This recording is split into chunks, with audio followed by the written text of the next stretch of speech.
और सीधे आपको जम्मू कश्मीर के उधमपुर लिए चलते हैं, जहां पर प्रधानमंत्री नरेंद्र मोदी जनसभा को संबोधित कर रहे हैं। सुनिए। गांव गांव तक बिजली पहुंच चुकी है। आज जम्मू कश्मीर के 75% से ज्यादा घरों को पाइप से पानी की सुविधा मिल रही है। इतना ही नहीं, ये डिजिटल का जमाना है। डिजिटल कनेक्टिविटी चाहिए। मोबाइल टावर दूर सुदूर पहाड़ों में भी लगाने का बड़ा तेज अभियान चलाया है।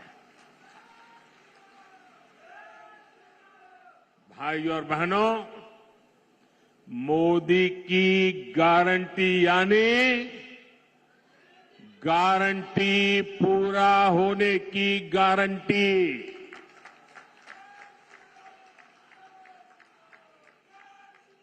आप याद कीजिए, कांग्रेस की कमजोर सरकारों ने शाहपुर कंडी डैम को कैसे दशकों तक लटकाए रखा।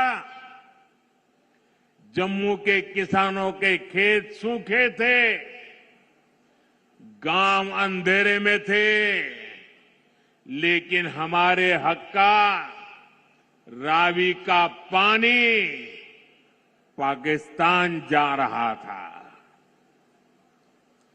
मोदी ने किसानों को गारंटी दी थी और इसे भी पूरा करके दिखाया है। इससे कठुआ और सांबा के हजारों किसानों को फायदा हुआ है।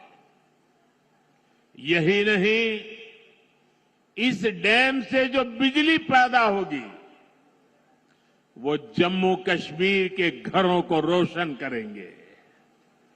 भाई और बहनों, मोदी विकसित भारत के लिए विकसित जम्मू कश्मीर के निर्माण की गारंटी दे रहा है।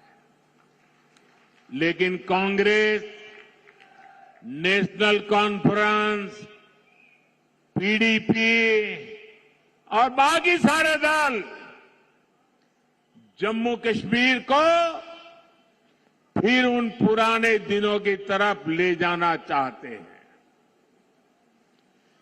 इन परिवार चलित पार्टियों ने, परिवार के द्वारा ही चलने वाली पार्टियों ने जम्मू कश्मीर का जितना नुकसान किया, उतना नुकसान किसी ने नहीं किया है। यहां तो पॉलिटिकल पार्टियां मतलब of the family, by the family, for the family.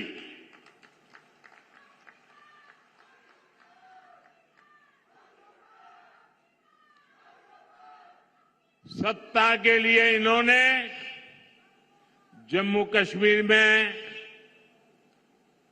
370 की ऐसी दीवार बना दी थी कि जम्मू कश्मीर के लोग बाहर नहीं झोंक सकते थे और बाहर वाला जम्मू कश्मीर की तरफ नहीं झोंक सकता था। और ऐसा भ्रम बना के रखा था कि बस उनकी जिंदगी ये 370 है तभी बचेगी। ऐसा झूठ चलाया, ऐसा झूठ चलाया। आपके आशीर्वाद से मोदी ने 370 की दीवार गिरा दी। दीवार गिरा दी, इतना नहीं, उस मलबे को भी जमीन में गाड़ दिया है मैंने। मैं चुनौती देता हूं, हिंदुस्तान की कोई पॉलिटिकल पार्टी हिम्मत करके आ जाए। विशेष करके मैं कांग्रेस को चुनौती देता हूं, वो घोषणा करे, वो 370 को वापस लाएंगे, ये देश उनका मुंह तक देखने को तैयार नहीं होगा।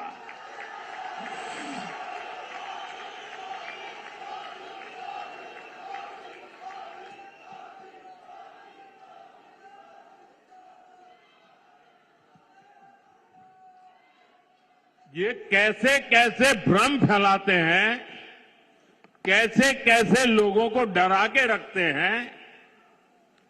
ये कहते थे 370 हटी तो आग लग जाएगी, जम्मू कश्मीर हमें छोड़ के चला जाएगा। लेकिन जम्मू कश्मीर के नौजवानों ने इनको आईना दिखा दिया। अब देखिए, जब यहां उनकी नहीं चली, जम्मू कश्मीर के लोग उनकी असलियत को जान गए। अब जम्मू कश्मीर में उनके झूठे वादे, भ्रम की मायाजाल नहीं चल पा रही है, तो ये लोग अब जम्मू कश्मीर के बाहर देश के लोगों के बीच भ्रम फैलाने का खेल खेल रहे हैं। ये कहते हैं कि 370 के हटने से देश को कोई लाभ नहीं हुआ। जिस राज्य में जाते हैं वहां भी बोलते हैं तुम्हारे राज्य को क्या लाभ हुआ, तुम्हारे राज्य को क्या लाभ हुआ। 370 के हटने से क्या लाभ हुआ है, वो जम्मू कश्मीर की मेरी बहन बेटियों को पूछो, जो अपने हकों के लिए तरस रही थी। ये उनका भाई, ये उनका बेटा, उन्होंने उनके हक वापस दिए हैं। जरा कांग्रेस के लोगों, जरा देश भर के दलित नेताओं से मैं कहना चाहता हूं, यहां के हमारे दलित भाई बहन, हमारे वाल्मीकि भाई बहन देश आजाद हुए तब से परेशानी झेल रहे थे। जरा आकर के उन वाल्मीकि भाई बहनों से पूछो, गड्ढा ब्राह्मण से पूछो, कोली से पूछो, और पहाड़ी परिवार हो, मचैल माता की भूमि में रहने वाले मेरे पटरी साथी हो, अब हर किसी को संविधान में मिले अधिकार मिलने लगे हैं। अब हमारे फौजियों की वीर माताओं को चिंता नहीं करनी पड़ती, क्योंकि पत्थरबाजी नहीं होती है। इतना ही नहीं, घाटी की वो माताएं मुझे आशीर्वाद देती हैं। उनको चिंता रहती थी कि बेटा अगर 2-4 दिन दिखाई न दे तो उनको लगता था कहीं गलत हाथों में तो नहीं फंस गया है। आज कश्मीर घाटी की हर माता चैन की नींद सोती है, क्योंकि अब उनका बच्चा बर्बाद होने से बच रहा है।